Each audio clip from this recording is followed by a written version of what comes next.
All right, we're sitting in my wife's second gen Toyota Sequoia, and it's a 2008. It's got I don't know, about 210,000 miles on it now. We bought it about 6 years ago with 95,000 miles. So that tells you how much we've utilized this. We've towed trailers with it. We had a travel trailer for a few years. It's been a really good vehicle. But in due course, every car at this age needs a little maintenance. However, there's some more immediate needs that are troubling, and one of them I caused. So we recently had a guy come to the house and tinted the front windows. Well, that in and of itself wasn't the problem. The problem was that I had installed a stereo in this car, and we'll talk about that in just a second. But silly me, the rain shields, I guess you can call them, that AVS I think makes them, that so you can crack the window when it's raining. Well, they were 3M taped into the weather stripping. So I had to remove those for the tint guy to effectively do his job. Well, to get to part of that, I had to take the cells out of the car, the interior. Well, guess what I did? Well, I installed some nice tweeters in those cells, replaced the factory ones, and didn't even think about it because I have them direct, hardwired, soldered in. Just ripped the thing off like I still had an old Toyota tweeter in there with a factory clip that I could unclip, and just completely pulled the cables out of it. So super frustrating. So I'm gonna try to fix that today. We're gonna walk around this car. I'll tell you about some of our plans and what we plan to do on it. We need some maintenance, obviously, just over time. And there's a few things that are going to get improved. It's going to be kind of exciting. One of which my wife doesn't know about. She doesn't really watch these videos anyway, so I think we're good. As long as my daughter doesn't tell her, who likes to stalk my videos and critique me, which is, I guess that's pretty fun. Anyways, so let's take a look around this car. Let's talk about the audio system, and let me show you what I did. All right, so from the factory, this car had the JBL system. And my wife was a individual who had a stepfather who was an audiophile and had so many awards for sound quality. Unfortunately, he passed away from cancer several years ago, so he doesn't get to help with the car stereo install anymore. But I installed car stereo stuff years ago as a teenager, and I installed some Audio Frog equipment in this car. So let me tell you what we've got in here. We'll kind of walk through this for a second.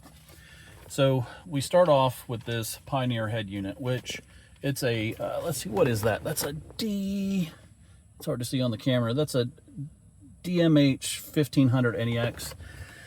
It's okay. It's a wired connection. It is, I mean, it's got a decent screen size, as you can see. I have it routed down here to a USB plug, which obviously I have a little short there on what this is. This is a nice little CarPlay, wireless CarPlay adapter, so we don't have to hard cable to it anymore. But the voltage out on the RCAs on this is fairly low. It's not 4 volts. I measured it like 1.8. They claim 2. I mean, some of them were like 1.6. But anyways, I fixed that with a DSP. So in here, which it's kind of impossible for me to show you.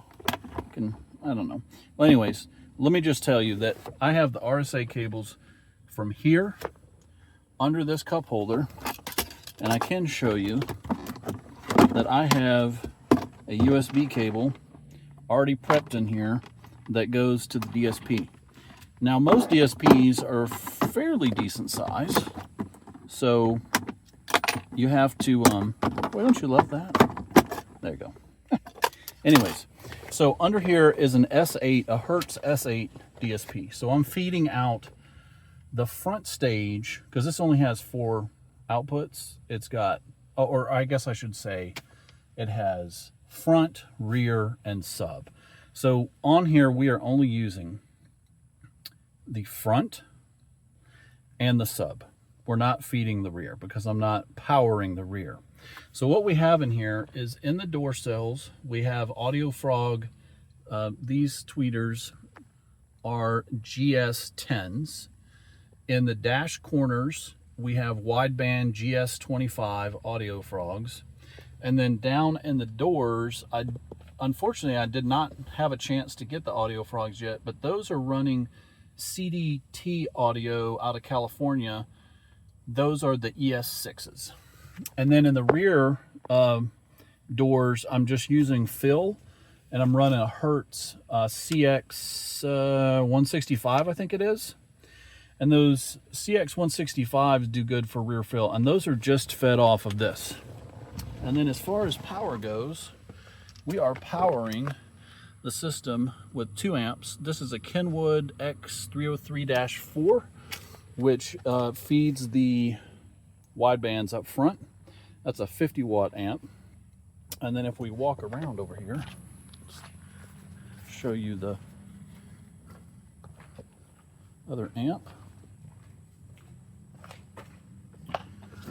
So the other amp under here, oh, hard to see, isn't it? Yep.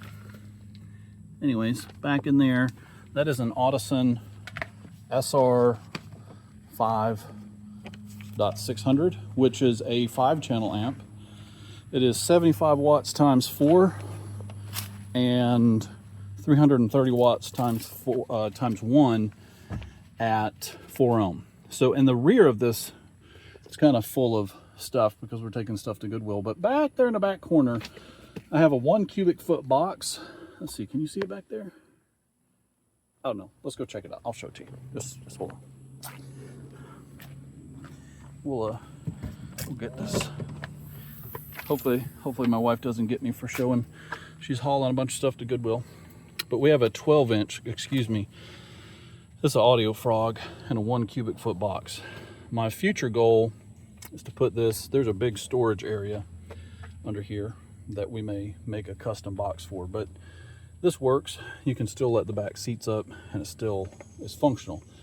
Now in the JBL system, the stock JBL system, there is an 8-inch sub over here. I did upgrade this to a Pioneer shallow mount that I can move back to if necessary.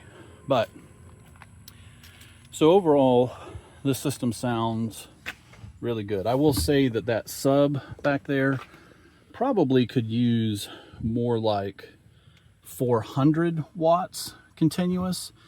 That amp would do it, that SR amp would do it, but it would be at 2 ohm, and that amp is a dual 8 ohm voice coil that I have wired to be 4. So anyways, let's talk about what happened.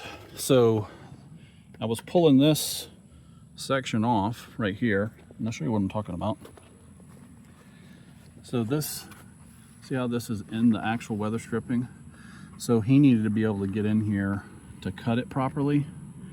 Like, I'm no tint guy, so he had to get in there. So I had to pull this out. Well, to pull this out, I had to get this weather stripping off. This weather stripping is one piece on the Sequoia. So it also includes this piece, which goes behind this cell panel. So I said to myself, I'll just pull this off so I can get this and he can get his job going. Yeah, okay, so I did. And I completely pulled my cables out of the back of the Audio Frog, which sucks because they are tiny, and you can probably see, let's see, I have lost one of the set pins in there. So I'm gonna go find my box and see if I have an extra so that we can fix this today. And I gotta go back to my drawing schematic because I tapped into the factory cabling on this Toyota, and I need to confirm again which one of these is positive and negative. So you can see I had it stripped the right length. Maybe could have stripped it a little more, and it was holding fine. It's just because I ripped the daggum thing out, and I was hoping I'd get fortunate and see the set screw sitting right there, but I'm sure it's down in the door panel somewhere. I'm sure it's, and you know, anyways, so the deal with this though is I have to get this out. And what I did is I cut out the original tweeters on those cell panels, and I'm just doing a pressure fit, which has been completely fine. I cut it a little tinier and gave it a good pressure. On this, it was hard to put the actual tweeter mount. So, I'm gonna try to get that fixed today. And there was one other thing. These back doors need to have some foam put around them, but I don't know that we'll get to that today. So we're gonna work on this. I'm gonna show you one other thing. So this car is still factory in many ways. Factory rims, factory size tires. It is a 4-wheel drive, but it's just basically set up to be a 4-wheel drive soccer vehicle. What do they call that? Soccer mom? Well, we don't have any soccer players, but anyways. So one of the things that happened recently is crap. I accidentally found the corner of a garage door. So we stayed at a place in Atlanta for a weekend. It was a townhouse, and it had one of those really long, skinny. And unfortunately, trying to get this Sequoia in there, you had to fold the mirrors to get it in, and it would go in fine. Just turned just a little bit too much. Well, this bumper has been painted 3 times. We were going down the road a couple years ago, huge tire in the road came up, cracked that. Then got that fixed, looked great. Then we went to a local restaurant that has 2 fast food drive lanes. I'll let you decide which one that is. Somebody decided to merge in, totally scraped up this side of the car, so we had the bumper painted again. So now we're gonna have to get the bumper painted again. But what's coming soon, and I'm looking forward to kind of working through a process here. So my wife wants to make this car a little more beefy and 4-wheel drive looking. It's getting older, right? We don't want to pay for a new car right now because we can't afford a new car. I don't know how many people can. We can't. So we're going to do some simple things like we're going to do a TRD replica grille on the front. Obviously, I'm going to get that painted, and then we might do a brush guard potentially. I don't know if I'm going to replace these with an LED setup or like a VLAND or something on Amazon, or Mormoto out of Atlanta. They make some good headlights. I might just clean those up and run the TRD grill on it. Then I'm going to try to black out as much as I can. So there's a lot of chrome on here because it's a limited. So we're going to, there's some caps you can get for that to black that out. We'll get the black to cover the handles, and probably I may debadge it. I don't know. We'll see. Gotta get that fixed up there too. And usually what I do with that is I sand it down and just use some either nice matte finish Rust-Oleum or whatever. But we had shocks and struts put on this about 4 months ago, and it rides better. The back is still a little soft. It's a little bouncy. So we may end up, they were KYB, so I may end up doing Bilsteins in the back, see if we can get some firmness back. But before all of that, the other 3 tires are pretty good, but we clearly had an alignment issue because this edge here is wearing out. You can see how this is kind of worn, and there's much more tread back there. But we're not going to put new tires on factory wheels. I actually picked up a set of Weld off-road wheels that are 20-inch. They were on closeout or whatever, and then we're going to run a little bit bigger tire. The offset on these factory wheels is like 60 millimeters, and so they're inset a little bit.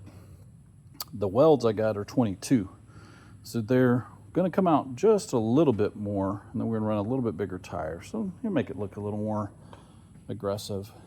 But anyway, so that's some of the plans. We'll do some of that over the next few months, because obviously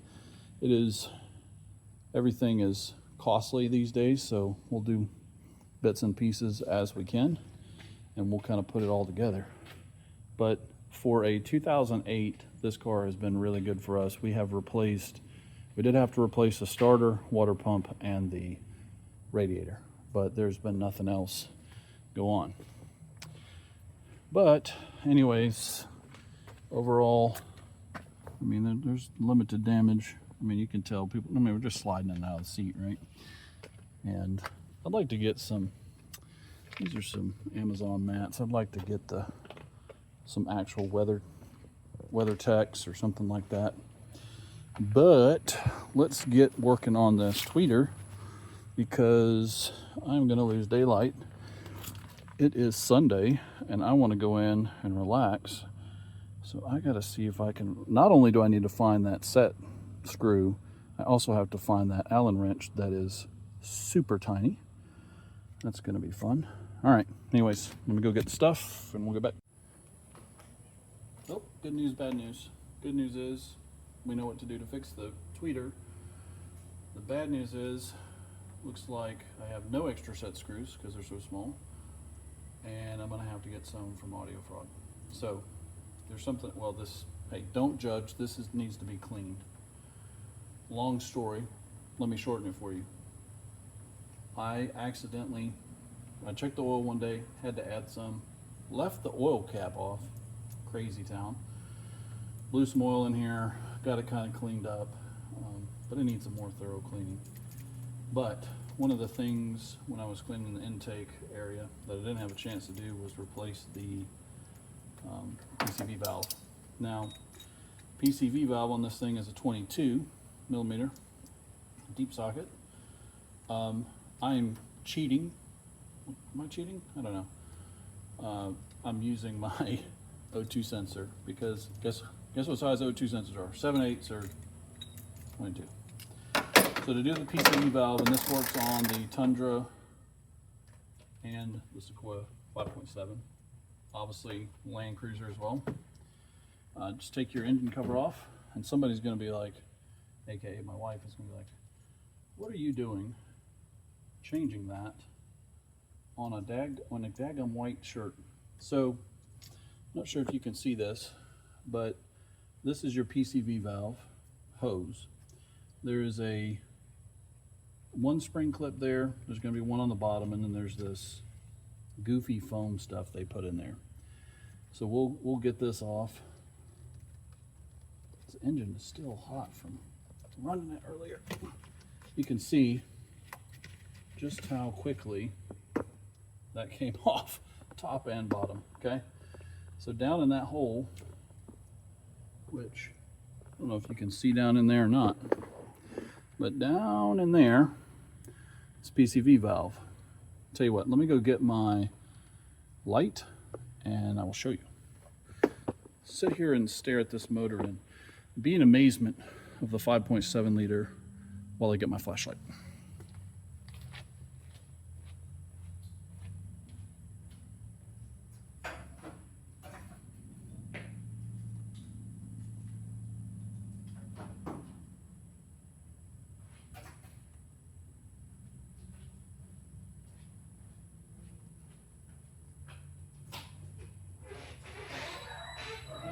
No.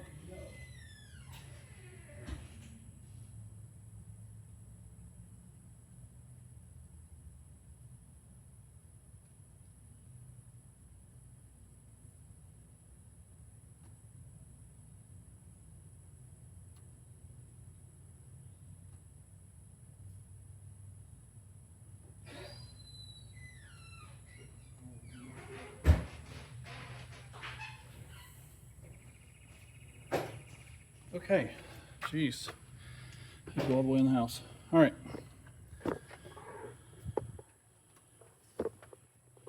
See that guy right there?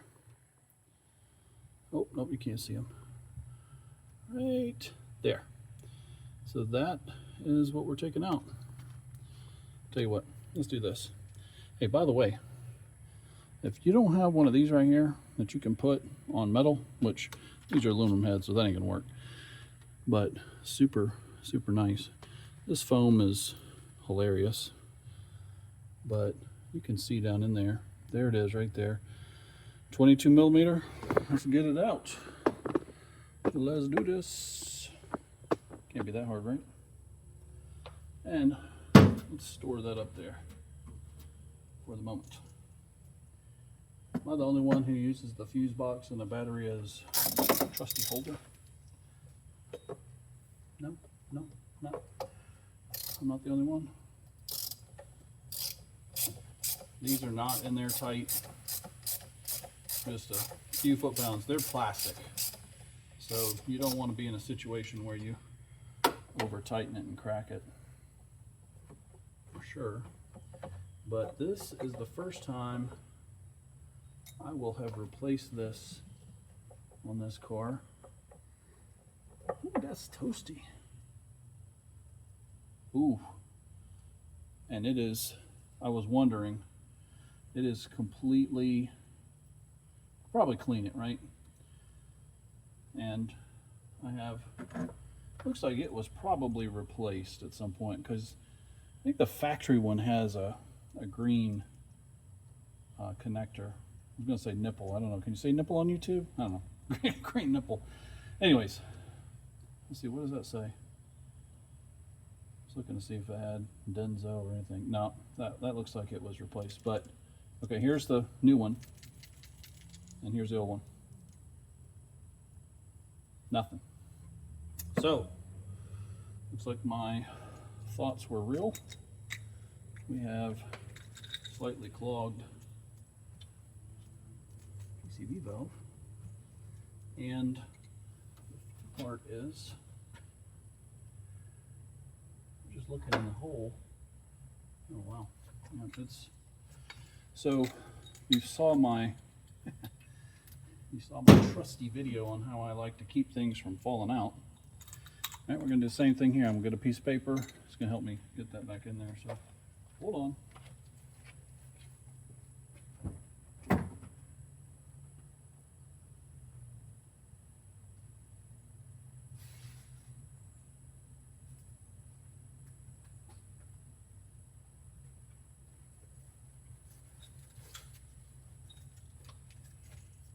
I need to double up on that.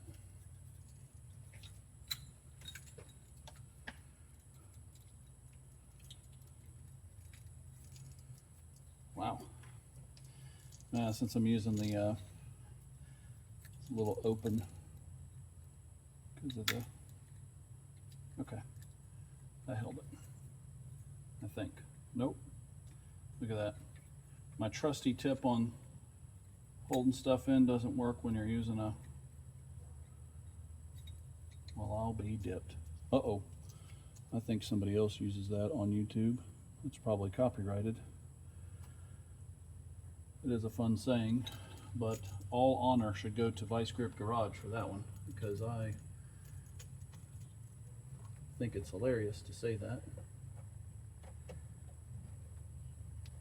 Gotta be good with your fingers for this spot if you want to.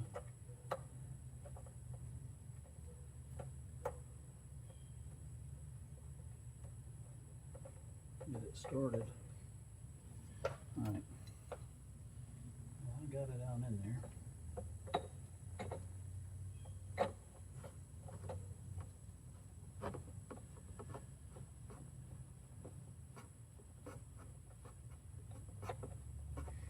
Now you may be thinking, man, there's no way there's that many threads.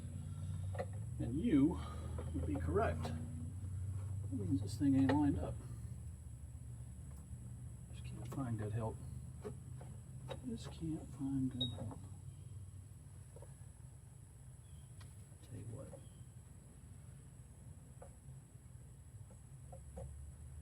Is there sweat on my forehead? I feel like I got sweat on my forehead. Oh yeah, there's definitely sweat. Dripped in my eye.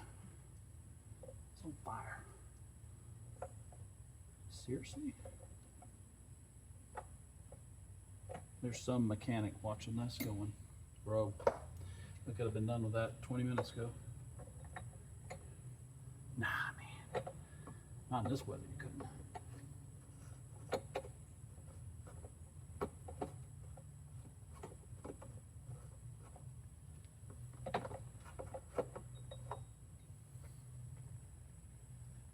fun when you, now some people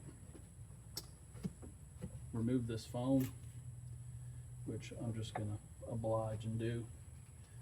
And if you do that, you get all the room in the world. Here you go. You can see down in there now. You can see where it goes. Right there.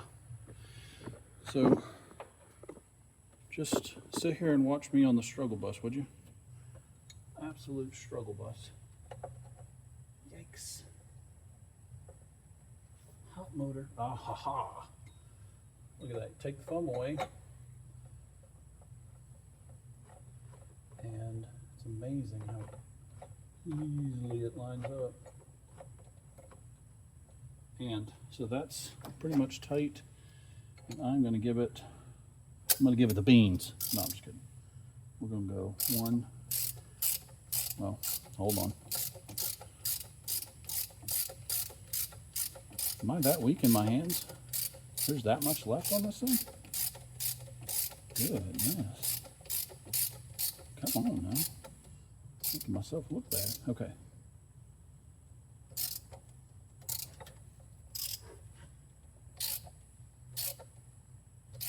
Almost there. And boop. There's no reason to over tighten that. New guy's back in. Let's see. Then try to find your hose that you put and it blends in, so you don't really know what it is. And it's pretty straightforward that this curve goes at the top. This guy can pop back on down there. Bloop. Got a nice little, look at that. You even heard that. Come on, man. And then we're gonna, come in here and I'm not exactly sure why this foam is even here. Must be a heat thing, maybe? I don't know. There's some engineer that said, oh, no. You got to put that foam there because of some other reason. Yeah, I'm no engineer. Let's put this guy back on. In couple time. All right. Easy peasy. Look, I love this Toyota. They're so easy to put on. Bloop. Done. Okay, so we're going to get back to the tweeter in another video after I get some of those set screws. We will also, I just did on this car the coils and spark plugs. It's not a bad job. It takes a couple hours. No video of that. This car needs a couple things. Power steering fluid flush, needs a brake fluid flush, hasn't had one. In our ownership, it is time for one, and it is time for a coolant flush. It's also time, honestly, it is time for a lot of things on this car. It's time for rear end fluid to be changed, front differential, and I'd like to just do a drain and fill on the transmission. So, you've probably been staring at this motor for long enough now. Wow, it's interesting. I wonder what that being completely clogged like that would do to fuel mileage and emissions, and I wonder if it affects performance at all. I don't know, but that's definitely clogged up. All right, until next time, thanks for watching One Goofy Garage.